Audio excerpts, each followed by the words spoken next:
Hello everyone, welcome and thank you for coming back to Listening In, the National Counselling and Psychotherapy Society podcast. My name is Faye Blackwell and I am the Head of Engagement and Development at the Society. In this series, we really wanted to provide you the opportunity to listen in to some of the conversations that I'm lucky enough to have every day. That is with a wide variety of wonderful people and organisations all working in the field of mental health and well-being. Please be aware the topic of suicide is briefly mentioned in today's episode. I'm talking to Louisa Rose, CEO of the Children and Young People's Mental Health charity Beyond, one of the Society's organisational members. After initially volunteering for Beyond, and working alongside its founder, Johnny Benjamin, Louisa has now turned the page and with the support of her colleagues and invaluable input from the Youth Board, is starting a new chapter in their work. Louisa talks about how setbacks can play a part in progress, about the value of young people's voices, and about the importance of humanising the therapeutic relationship. She begins by telling me how she feels right now as she writes the next part of the Beyond story.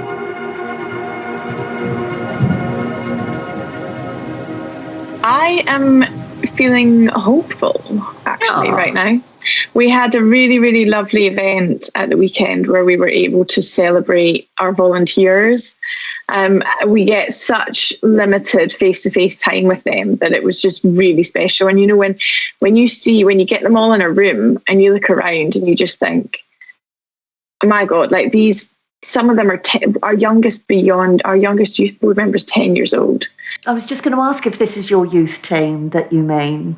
The youth board, yeah. So yes, I'm just feeling very hopeful. It was a really lovely special event and it was very motivating and yeah, it's good. And Beyond is great. We have kicked off this quarter, I guess, as we go into do you know what? This is the start of a new chapter for Beyond and it's really exciting. And it's a new chapter for a couple of different reasons. But it's like, you know, when you write a book, God only knows where this is going to go. But when you write a book and there's like an introduction at the beginning and then there's the first chapter and then you get to the end and there's sort of like, you know, closure of some sort. We've done the introduction, you know, Johnny laid the foundations for it. Johnny Benjamin, he was our founder and just really, I think he was one of the first public-facing mental health campaigners that really kind of worked hard to reduce stigma and put that message on the map. And so he founded Beyond in 2018, and that was sort of our introduction, right, into the youth sector. And it kind of didn't quite know what it was doing for a couple of years. And then the pandemic hit, and that was chapter one. That was chapter one. And because when the pandemic hit, there really wasn't the money in the charity to do anything. And actually it was about to be the finale for Beyond. Johnny really was considering closing the charity. But he'd recruited a volunteer board. I was one of the volunteers just before the pandemic hit.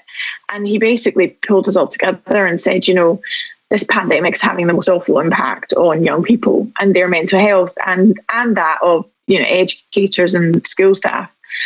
But we've got no money in the bank and we really might have to just shut the doors. But before we do that, can we come up with some kind of a campaign that is going to provide a bit of a sense of kind of togetherness and community and help those that are struggling feel less alone? And when I say that the pandemic was chapter one, that was because that's when we founded the first mental health festival, which has become an annual fixture. And it was after that festival that I then joined as CEO. That festival was my baby. That first one was really, they're all exhilarating to be part of, but that one was just, I think I was living on adrenaline for 5 months, the level of generosity from the sector, from experts that deliver either one-to-one interventions to children in schools or group interventions, to the generosity of, branding agencies and people that work on websites and can, code things out. It was just incredible. And that when we launched the festival, we launched this product. It was an online platform that allows educational settings of any kind that work with children from 4 to 18 could access lesson plans, book bespoke workshops just for their classes, or tune into live content for free in one place on this day.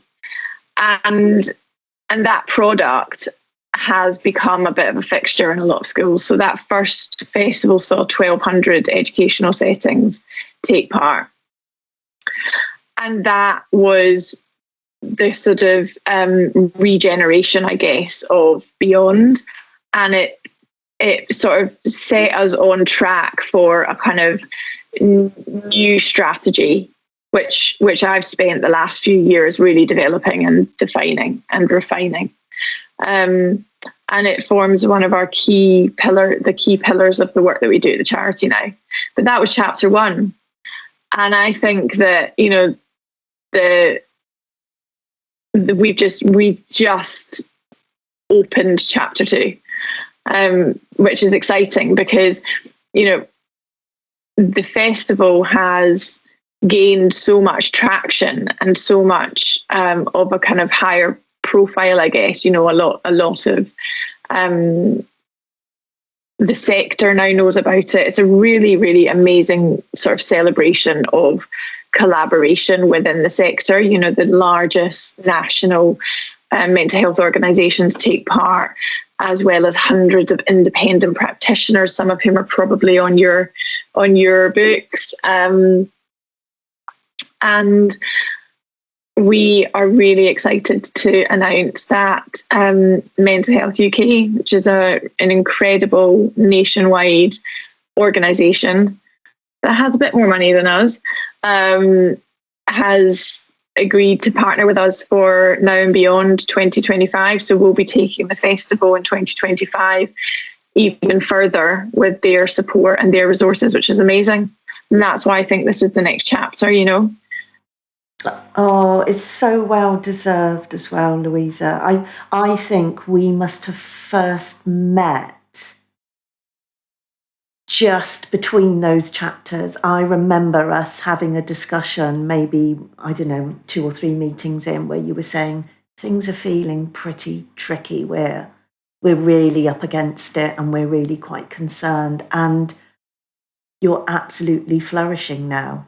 Absolutely flourishing, aren't you? Yeah, it was that bridge between chapter 1 and chapter 2, and it was really, really tricky.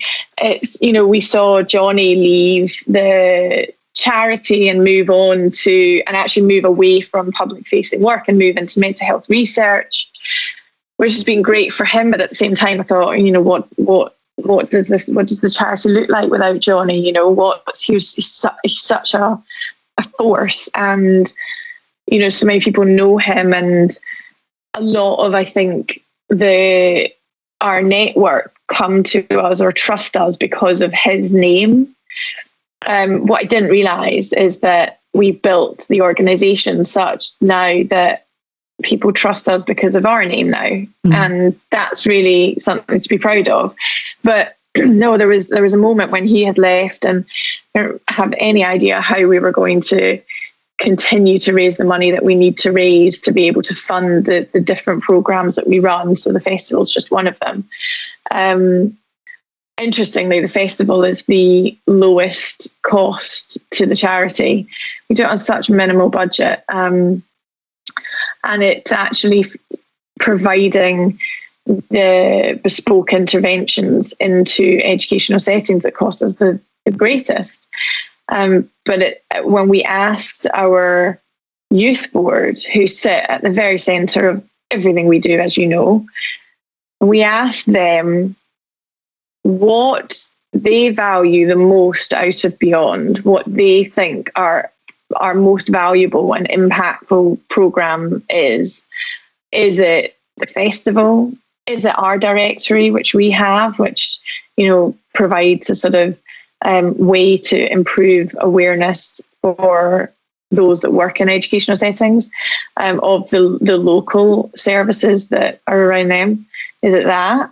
Or is it providing bespoke support directly to the kids that, maybe fall into that 26 odd % that are rejected from CAMS, or the ones that are put on long wait lists, or the ones that haven't even reached out yet but don't know how to reach out, whose educational environment is not set up to be able to manage or support them? Is it that?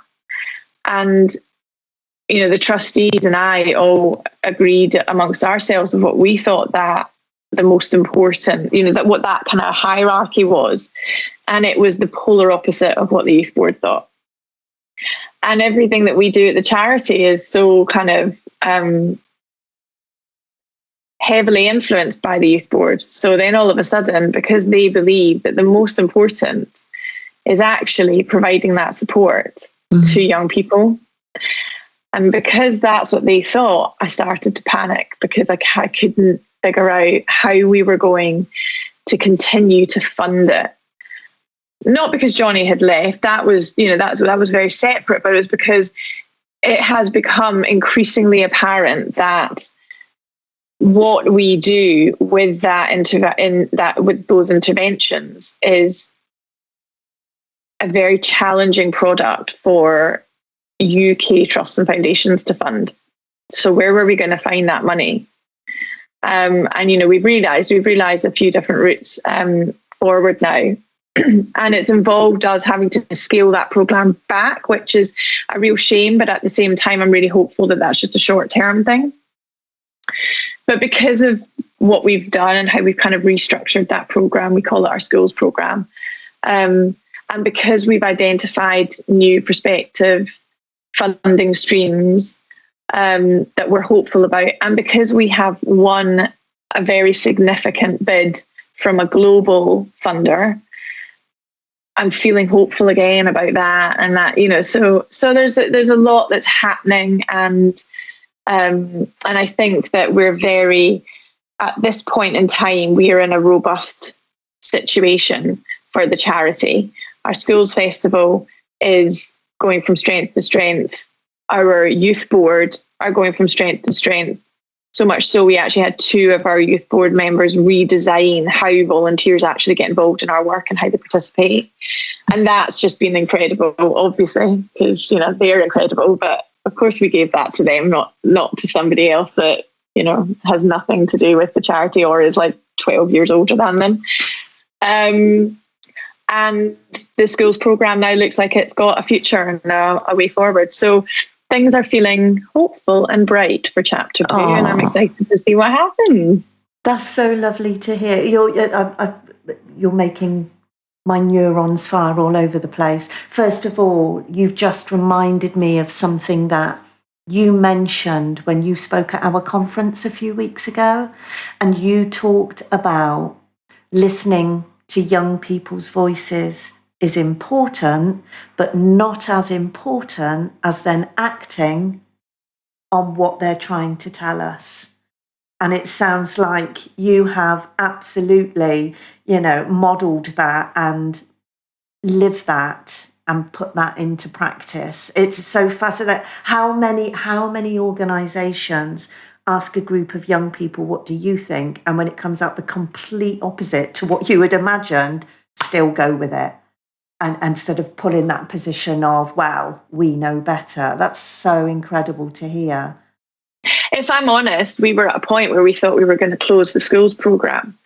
And it was that conversation with the youth board that, sort of just made me realise we just can't. And we have to fight to try and keep that alive. And, I will do everything that I can to make that happen. And if at the end of trying everything, it doesn't work and I can't get the funding or whatever, fine. But it's not, listening to them saying that, it's just, there's no way we could give that up. Mm-hmm. But I also said something at your conference. I also said, pay them. I said, when you're listening to young people, pay them. And, it was a very simplistic statement because there are nuances to it. But when it came to doing that piece of work on redesigning the sort of how we can be the most effective organisation to support those young people that share their voices with us, but also so that we could then get the most the maximise their involvement as well. We could have easily gone to an external agency and just, paid them to come in and do it. But the thing, and then had our youth board, on their sort of steering committee for it. But two of our youth board members, they're 21 and 22, and they are forces to be reckoned with, without a doubt.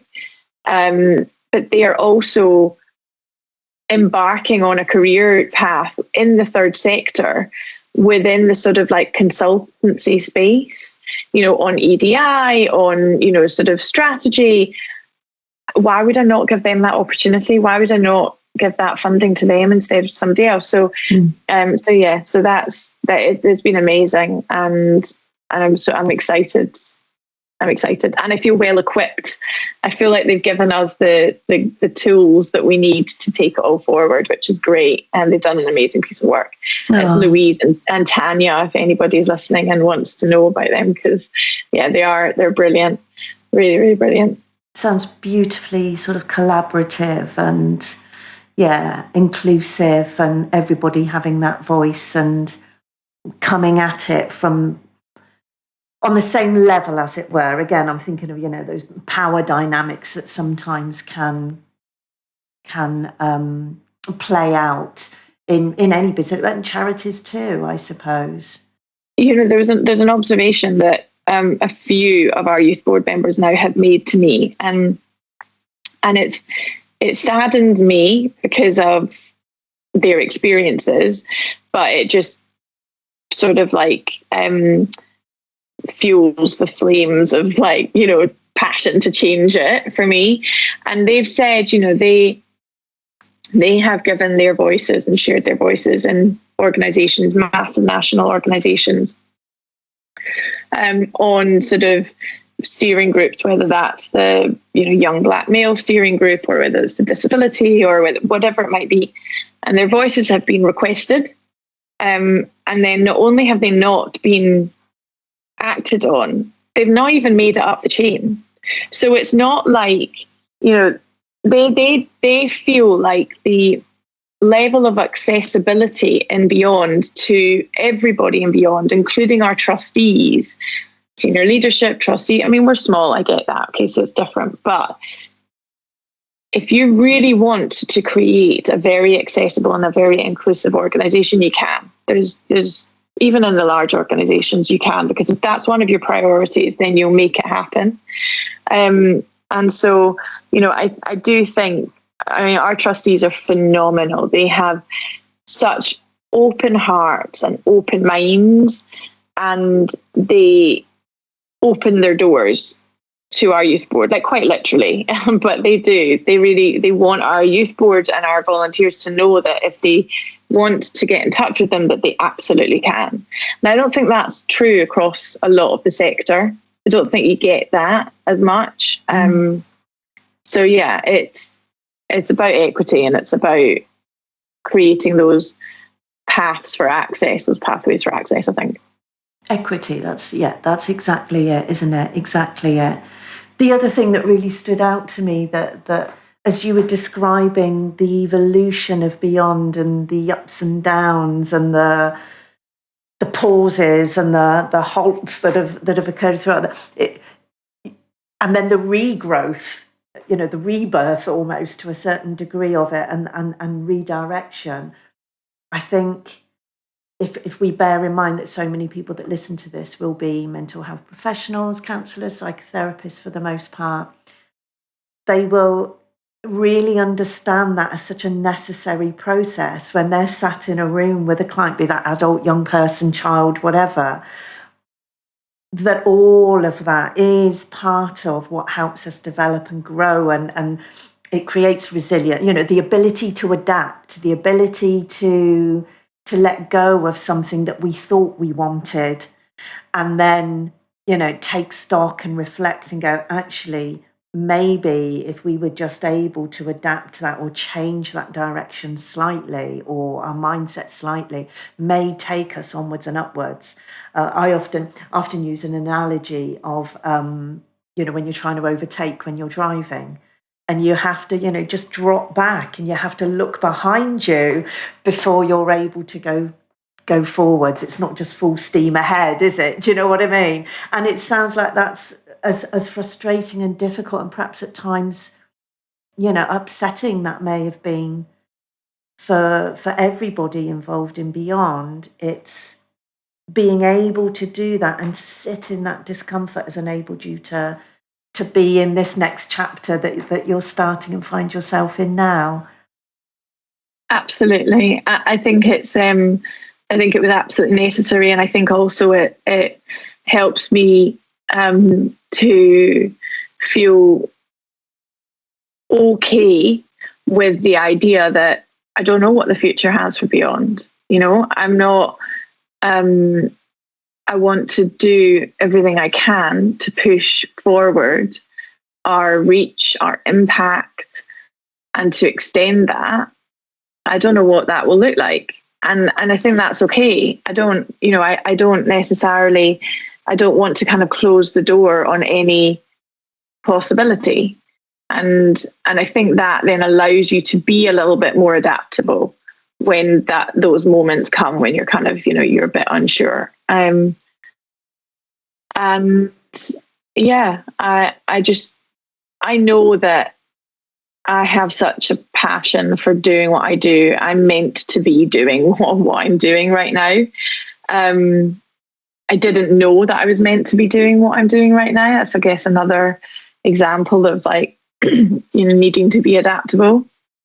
I had no idea that this is what I was going to do. And so I just equally don't know what the future holds, but I'm excited. And I think that I have, the right team. I do not believe, quite categorically, do not believe that we would be in the position that we are right now. In fact, I think that we may have closed our doors had the team not have been the team. So I work with the most generous and passionate and kindest individuals. And Monica and Julia have been with me from the beginning of my journey here. And there's just no way that we would have been able to do this without each other. And the team has grown, and now we've got some amazing, additional assets. And we've got Emma, and we've got Adriana, and we've got Louise. But getting from February 2021 to now would have been absolutely impossible without Monica and Julia. Mm-hmm. So big shout out to them. Oh, that's so lovely. That's so lovely to hear. And for you to have, you at the heart and the hub of it now as CEO, to have confidence and trust in your team and them in you makes all the difference. I can really understand that. Do you mind if we just look in that rearview mirror? I'm really conscious that, I mean, you've answered already without me asking questions, so many of the questions I was going to ask, so that's fabulous. Thank you for that. But can we just go back? I'm just really conscious that some people listening may not know exactly, who Beyond are, what they do, what it is, what it does. So if we went back to the time of Johnny and Johnny starting it, do you mind just what was that about? Where did it come from? What seed was that then grew into what it's become now? So Johnny Benjamin, he has campaigned for a very long time because he was diagnosed with schizoaffective disorder, and that was after years and years of challenging mental health moments. And his personal journey is well documented in a documentary that Channel 4 made called Stranger on the Bridge, because he got to a place of incredible desperation actually when he was in hospital, and he escaped from hospital, and he found himself on Waterloo Bridge and was going to take his life, and a stranger stopped him. And 2 years later, he found that stranger. They connected and they started campaigning together. And out of their campaigning, Johnny became very passionately interested in youth mental health and providing an opportunity for young people to access support as early as possible. So he set up with Neil, who was the stranger. They set up Beyond in 2018, and it was established as a grant-giving organisation that effectively donated money that they raised to, youth mental health charities that were already doing great work, but just needed some additional funding. And that was what it was set up for. And it spent, a year and a half doing that on a relatively small scale, but modest scale. But it was great because it enabled, some of the Anna Freud programs to continue, and some incredible other small organizations that, really benefit like us. Like, some people think, oh, well, a £500 donation's not a lot. And, it's huge for a small organization. It is huge. And so, so it really made a difference. And then I guess when the pandemic hit and he thought that he was going to close the doors and we launched the festival, I then became very sort of dedicated to really redefining the strategy for Beyond and our objectives. So now Beyond exists to improve access for young people to mental health support. Because, fundamentally, we believe that every single young person deserves the right to access the most effective treatment for them at the right time. And everything that we do is fundamentally working to create that as a reality. So we do that through 3 different programs. The first is our festival, online, national mental health festival that's completely free and connects educators across the UK with invaluable mental health resources that allow them to basically facilitate the type of conversations in their classrooms that maybe they feel ill-equipped to do, because we know that teachers aren't taught how to teach mental health, etc. That's one of them. The second one is about improving awareness of the resources, the services and the provisions that exist in their local areas, and that's our directory. And then the third is our schools program, which is where we provide fully funded access to the interventions that are in our directory that have been clinically approved into educational settings. So that really allows for a tailored, bespoke approach to mental health support. And altogether, we call that our ecosystem. That's the ecosystem that we've built, that we are absolutely dead set on increasing the reach and the impact of, and each piece of the ecosystem feeds into the next. So it's really, it tackles prevention and it tackles intervention in the same sort of space. So the preventative side of things comes from our festival, and the intervention comes from the schools program. And I know, it's that is one of the challenges for funding for us, because we do so many things, right? And I think funders don't quite know what to do with us, because we're not one single easily fundable intervention that has a nice, neat way of measuring the impact of, and it's cheap and it's scalable, and we're not that. But we're not that because of all of the evidence that points to the fact that young people need bespoke support, and not a neat little one, piece of intervention that probably doesn't work for the majority of kids.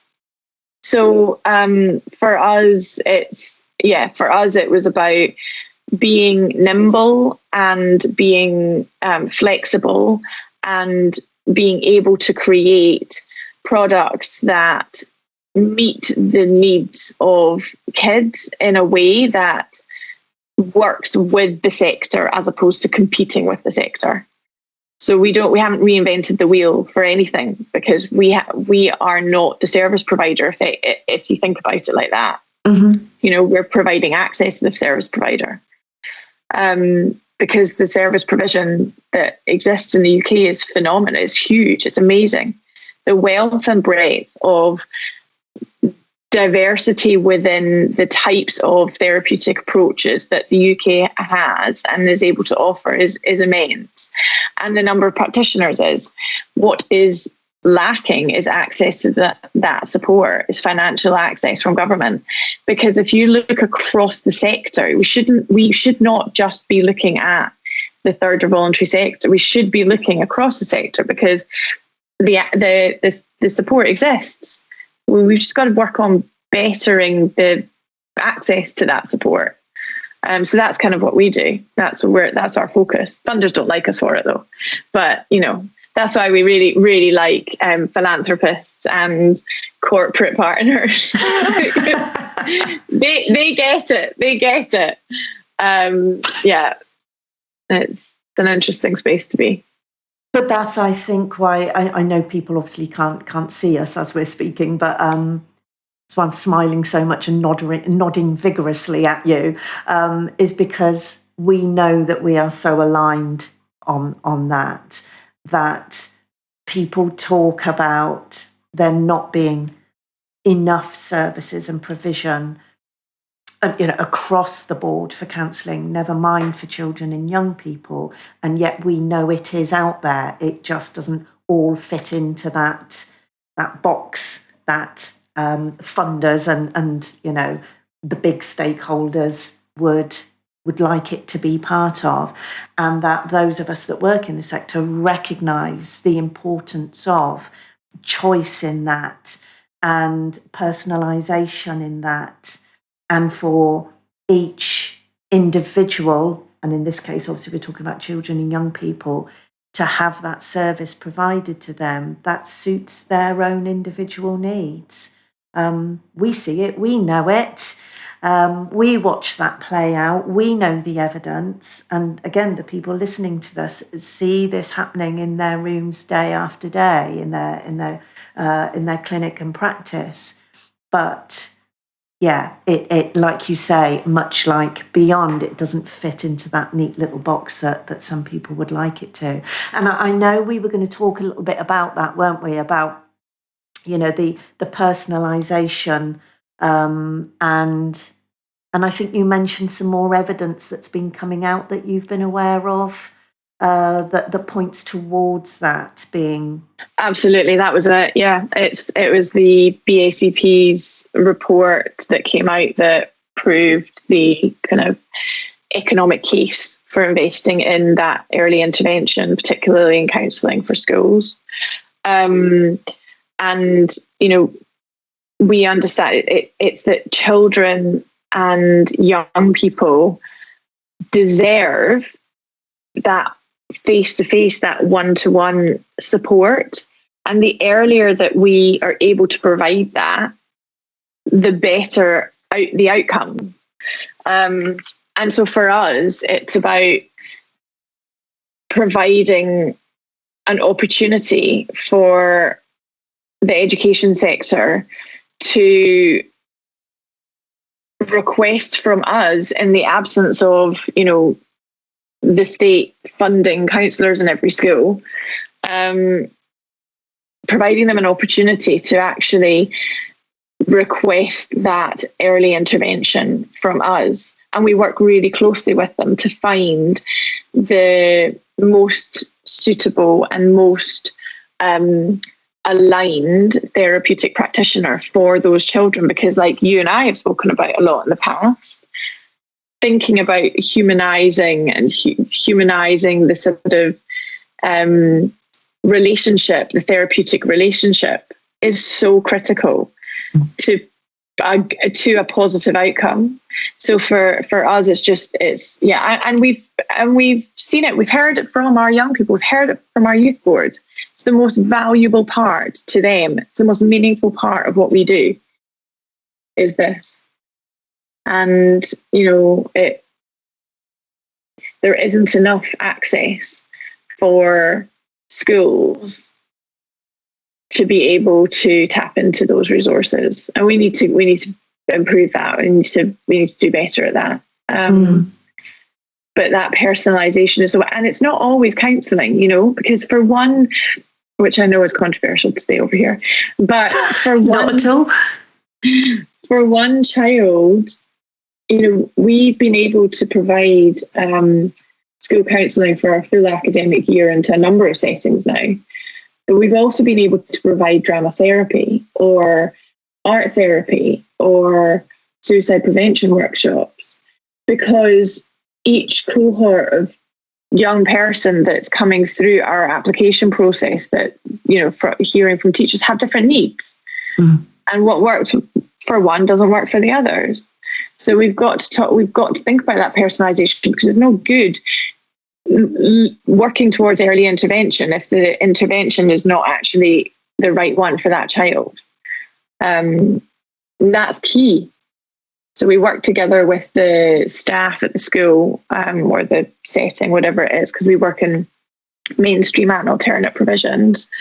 And we work with them to identify the most suitable type of intervention, and then the most sort of suitable person to deliver that, or organisation.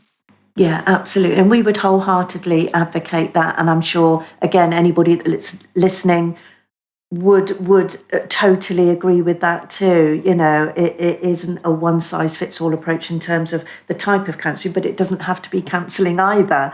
There are many different things that contribute to somebody's mental health and well-being, especially children and young people. And if that is music or dance or drama or art or mentoring or whatever that might be, then that's really important, whether that's instead of or as well as, talking therapies. It's what's ever right for that individual person. So don't worry, that's not controversial in there. And I think any counsellor that's worth their salt, recognises that. We all know to refer somebody on if we feel they're not suited to us as an individual, to our approach, or to counselling. If something else might be more beneficial, then we can have that conversation with them and suggest other ideas. So yeah, that's and for children more than anybody, I think that's so important. They don't always have that vocabulary. They don't always know how to express themselves in that way. And I think, if anything, that's something we lose as adults, isn't it? We could learn a bit from them in terms of ways of expressing ourselves, I think. Absolutely. Yeah. I just learned this morning about the polyvagal theory, about moving between the ventral vagal system and the sympathetic and the dorsal vagal system, and how to actually regulate between them and move. And, how do you move from one state to another state? And what tips and tricks can you put in place? And I had no idea about any of this. Absolutely none. So now I know different ways that I can not only express myself, but actually like look after myself and help myself transition into a different state. So yeah, there's a lot of learning that we could be doing as adults. Yeah, from not just from children, but from everywhere else. We don't know enough. Oh, for sure. That's so lovely to hear. Do you know what? You were talking about COVID earlier, and one of my main memories of COVID is doing CPD online so much because, of course, we have to do a certain amount of CPD every year, and very often that will be in a classroom or in person. And of course, as everything else, it moved online, and that was where a lot of my polyvagal training came in because I did so much on that, and it's just one of those areas that's continually giving and fascinating and brilliant. So it's so lovely to hear somebody else learning about that that isn't a practitioner. You don't have to do that for your work, but you're doing that for yourself. Speaking of which, shall we move on? What about outside of work? What do? You do this incredible job. I'm sure there's a lot of stress that comes with it, as well as obviously the positives and the joys that come out of that. What do you do to look after yourself or to gain pleasure when you're outside of that work aspect, that work mode of your life? It's a tricky one because I think I'm still trying to figure out how to create a space for myself, because rightly or wrongly, I think that my work is such a huge part of my life anyway, because I myself suffer with my own mental health. So if I'm not talking about children and young people through the lens of Beyond, I'm potentially talking about my own, or I'm thinking about my own, or I'm trying to look after my own. But for me, it's about spending quality time with my family and my children. And I'm the opposite to my husband. He just wants to be doing stuff the whole time, whereas I just want to sit on a couch and watch a movie with him. And that's just that I'm in heaven then. That's me. I'm in heaven then. And the other thing that I don't do enough of, which I really need to, is dance. So dancing for me has always been like my therapy or my release. It's not even, it's been like a release for me. So that's why every year when we hit 1,000 settings for the festival, we always do a dance and we put it on social media. Oh, how have I not seen that? So Johnny and I used to do it, and now Monica and I do it. Oh, I love it. Are there links to that? Yeah, there are links to that, unfortunately. Yes. You get to see my baby at one point features in one of them in his nappy toddling around whilst Johnny and I are dancing in the middle of COVID to this. Yeah. Or not in the middle of COVID. It must have been just after, actually, because he was around. But yeah, that's it. Dancing is huge for me. I'd love to do more of it, but I just never seem to get round to it. Are you one of those people, though, that we could find in your kitchen of an evening getting dinner on with music and having a little wiggle at the hob or the oven or the sink? It's not a little wiggle. I go full wiggle. I am like, I've got a whole routine. I'll create a routine. I'll do that, and I'll get my kids involved. And one of them will say, "Mummy, stop," and the other one will be right there with me. Oh yeah. Whether it's a bit of Afrobeat or whether it's a bit of pop or whether it's a bit of Spanish, whatever it is, then I'm there. Yeah, absolutely. It's a big wiggle. Oh, I've always said to my kids, music gets our dinner cooked. If it wasn't for music and a bit of a grooving around the kitchen, then nothing would happen in our house, I'm sure. So I'm really conscious of the time. It's really flown by. You said you are at the beginning of the next chapter. In the shorter term, what might that look like? What can people sort of look out for or be aware of or follow? So I think we are now and beyond 2025 is, we hope, going to be even bigger than the previous years. So I'd love us to be in a position to say, we've had 2,000 educational settings take part in it. Because the reach of that is huge. The direct reach of our festival, even this year, if you think about sort of broad reach, is always big pie in the sky number, but direct reach, the number of kids that we know took part in a lesson that was facilitated using one of the lesson plans that we've provided, or that took part in a workshop, or that tuned into some of the live content, was 150,000 kids. Wow. In one day. On one day. And that's the minimum that it was. So, for now and beyond 2025, we want to just increase that number, because those conversations are invaluable. So that you can look out for on the 5th of February. I hope I got the date right. 5th of February during Children's Mental Health Week. And we will be continuing to deliver our schools programme. We're actually looking at working with 10 schools, being able to provide interventions into them for 24-25. And then also our youth board. Look out for our youth board, because with this newly refined sort of strategic development that Louise and Tanya had been working on, I think it will provide a much clearer structure to the way that we support them, and they all fundamentally support us.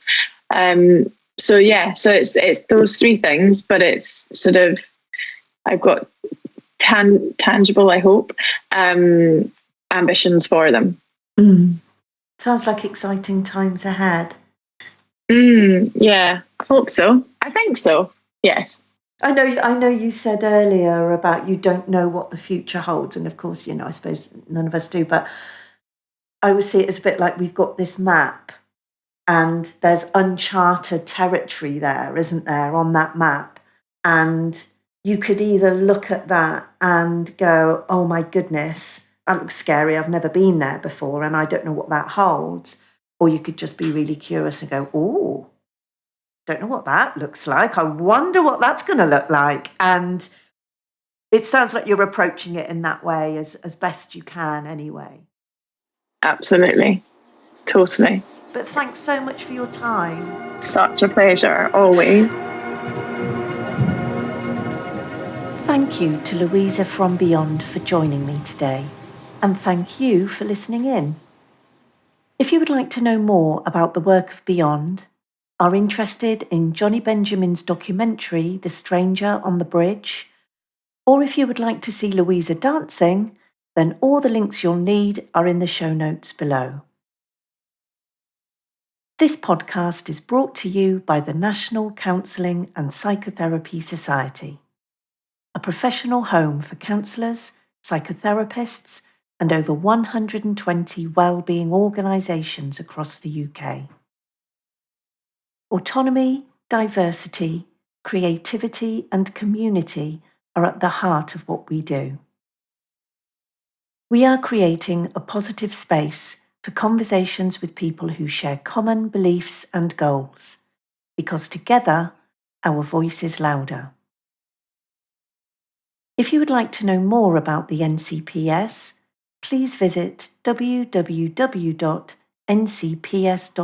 for more information. And please remember to follow and subscribe so you're always part of the conversation.